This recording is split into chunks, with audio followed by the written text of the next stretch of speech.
Hello friends, welcome to Pappas kitchen. இன்னைக்கு நம்ம கிச்சனில் ஒரு சூப்பரான சம்மர் ஸ்பெஷல். இது சம்மர் ஸ்பெஷல் மட்டும் கிடையாது, மதுரை ஸ்பெஷலும் தான். மதுரைன்னு சொன்னாவே எல்லோருக்கும் ஞாபகத்துக்கு வரக்கூடிய ஜில் ஜில் ஜிகிர்தண்டா. மதுரைக்கு போன எல்லோருமே மிஸ் பண்ணாமல் வாங்கி சாப்பிடக்கூடிய இந்த ஜிகிர்தண்டாவை நம்ம வீட்டிலையே ரொம்ப சுலபமாக செஞ்சு இந்த கோடையை எப்படி கொண்டாடுறதுன்னு பார்க்கலாம். வாங்க கிச்சனுக்கு. இது பாதாம் பிசின். இது எல்லா சூப்பர் மார்க்கெட்லயுமே கிடைக்கும். இது கற்கண்டு மாதிரி இருக்கும். இதுல இருந்து ஒரு 3 பீஸ் மட்டும் எடுத்து ஒரு பவுல்ல போட்டு பவுல் நிறைய நீங்க தண்ணீர் ஊற்றி 8 மணி நேரம் ஊற வச்சிங்கன்னா இந்த மாதிரி ஒரு ஜெல்லி டைப்ல உங்களுக்கு கிடைக்கும். ஜஸ்ட் 3 பீஸ் போட்டாவே போதும், இந்த அளவுக்கு நிறைய உங்களுக்கு கிடைக்கும். ஸோ 1 லிட்டருக்கு மேலே தண்ணீர் ஊற்றி 3 பீஸை ஊற வச்சு இந்த மாதிரி ஜெல்லி டைப்ல எடுத்திருக்கேன். இது ஜிகிர்தண்டாவுக்கு ரொம்ப ரொம்ப ஒரு முக்கியமான பொருள். ஜிகிர்தண்டாவுக்கு மட்டும் கிடையாது, நிறைய ட்ரிங்க்ஸில் இதை நீங்கள் சேர்க்கலாம்.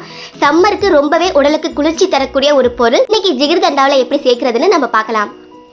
அடுத்ததா 1/2 லிட்டர் ஃபுல் க்ரீம் பாலை ஆடை படர காய்ச்சி நல்லா வத்தி வந்த பிறகு இதையும் ஃப்ரிட்ஜில் வச்சு எடுத்திருக்கேன். ரொம்ப சில்லுன்னு இருக்குது. 1/2 லிட்டர் பால் ரொம்ப குறைவாக வந்துருச்சு பார்த்தீங்களா, அந்த அளவுக்கு திக்னஸாக வரணும். இப்போ இதுவும் இருக்கட்டும். அடுத்ததா ஜிகிர்தண்டா சிரப். ஜிகிர்தண்டா சிரப் இப்போ எல்லா கடைகள்லையுமே கிடைக்கிது இந்த சம்மருக்கு. ஒருவேளை உங்களுக்கு கிடைக்கல அப்படின்னா நீங்கள் நார்மலாக நன்னாரி சர்பத் கூட பயன்படுத்திக்கலாம்.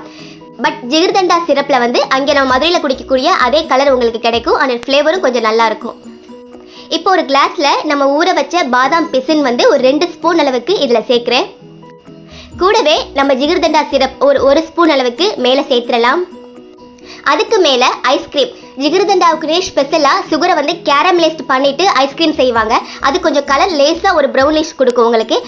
பட் நாம இன்னைக்கு அவ்வளோலாம் சிரமப்பட வேணாம். நார்மலாக கடையில் கிடைக்கக்கூடிய வெண்ணிலா ஐஸ்கிரீமே நான் இதில் சேர்க்க போகிறேன். ஒரு ஸ்கூப் வெண்ணிலா ஐஸ்கிரீம் சேர்க்குறேன்.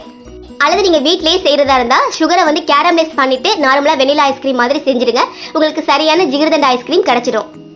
அதுக்கு மேலே நம்ம பால் சுண்டை காய்ச்சி வச்சுருந்தோம் இல்லையா, அதுலேருந்து ஒரு 2 ஸ்பூன் அளவுக்கு இதில் சேர்த்துடலாம். சேர்த்துட்டு நார்மலான பால் நல்லா சில்லுன்னு ஃப்ரிட்ஜில் காய்ச்சி ஆற வச்ச பால் அது ஒரு 2 ஸ்பூன் அளவுக்கு கொஞ்சமாக இதில் ஆட் பண்ணுறேன். சேர்த்துட்டு லேசாக ஒரு மிக்ஸ் பண்ணிக்கோங்க. அப்போ தான் அந்த சிரப் எல்லாத்துக்கூடயும் மிக்ஸ் ஆகும். சேர்த்துட்டு மறுபடியும் நம்மளுடைய பாதாம் பிசின் ஒரு 2 ஸ்பூன் அளவுக்கு மேலே சேர்த்துருங்க. பாதாம் பிசின் தான் இந்த ஜிகிர்தண்டாவுக்கு ரொம்ப ரொம்ப முக்கியமான பொருள்.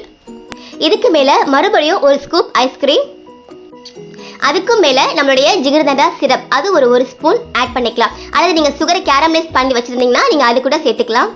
ரொம்ப ரொம்ப சூப்பராக கலர்ஃபுல்லாக இருக்குது. ஒரு ஸ்பூன் வச்சு நீங்கள் ஃபுல்லாக கலந்துட்டிங்கன்னா அந்த சிரப் ஃபுல்லாக கலந்த பிறகு ஒரு பர்ஃபெக்டான மதுரை ஸ்பெஷல் ஜிகிர்தண்டாவுடைய கலர் உங்களுக்கு கிடைக்கும். எல்லா பொருளுமே ஃப்ரிட்ஜில் வச்சு நல்ல சில்லுன்னு இருக்கிற மாதிரி பார்த்துக்கோங்க.